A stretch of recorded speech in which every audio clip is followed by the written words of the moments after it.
Hello, tudo bem? My name is Ben Kneppers. I'm one of the co-founders of Bureo, which is a company focused on creating positive solutions to the growing problem of plastic pollution in our oceans by preventing it from getting there and then turning it into positive products.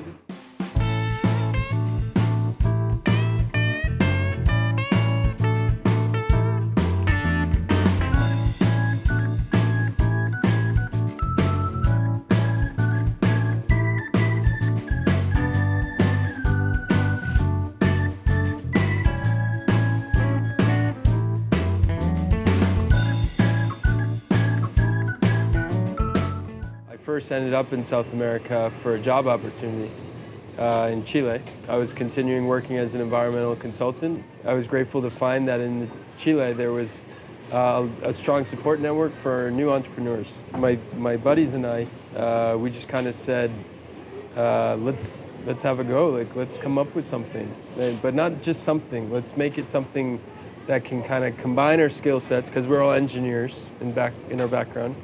With our passion, which was the ocean environment.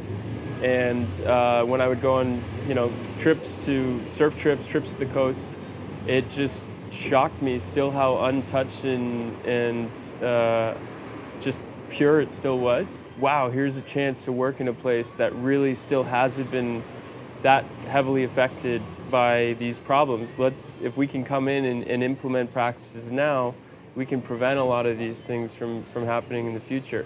And that's when we started digging in and finding the problem with fishing nets. But we started going with this concept of upcycling. So when you upcycle, you create an added value for the material that you're recycling. And with that, we could build in a business model that could finance all these additional added efforts we'd have to do to collect the fishing nets, to work with the communities, pay local people for the work that needs to be done. And that's when we were struck by the fact that 10% of the ocean's plastic pollution is discarded fishing gear. And not only that, it's the most harmful form of ocean plastic pollution. Talking to fishermen, what are you guys doing with your nets when they're... And it was amazing. I couldn't believe how many of them, especially in the really small villages, they didn't have any other choice but to just chuck them in the bay, discard them at sea. And then the really big breakthrough is when we finally brought back and presented them the first skateboard made with the fishing nets. Then they were like, oh my gosh, he wasn't kidding. Like, this is real, this is our material. And they took pride in it and they really embraced it. And that was a huge turning point for us to get the traction, to realize this could be something much more than just making skateboards. And that's what led us to the sunglasses. Yeah, I mean, obviously we get asked all the time, why didn't you make a surfboard? But unfortunately, it's very different material to make a surfboard. So the next best thing for us was a cruiser skateboard. So our kind of boards are really designed for like simulating surfing. It's not a trick board, it's not a performance board. It's something that you're gonna have really fun just riding, and it's gonna feel like you're surfing. There's 3 different models. We call these the Ocean Collection. And the frames are made from 100% recycled fishing nets sourced through our program in Chile, Net Positiva. And we paired them with Carl Zeiss polarized lenses, so we wanted to go with long life, great quality stuff. They came out, we were really amazed like how well it performs. I mean, it's really resistant. You're not gonna have these things breaking on you.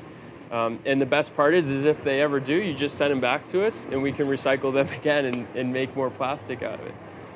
The reason we chose the word Bureo is because it's a native Chilean word meaning waves.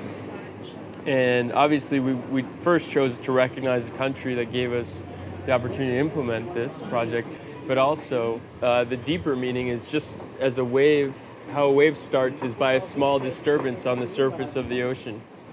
And we, in a way, were starting as these 3 gringos picking up fishing nets with this small change in an ocean of plastic.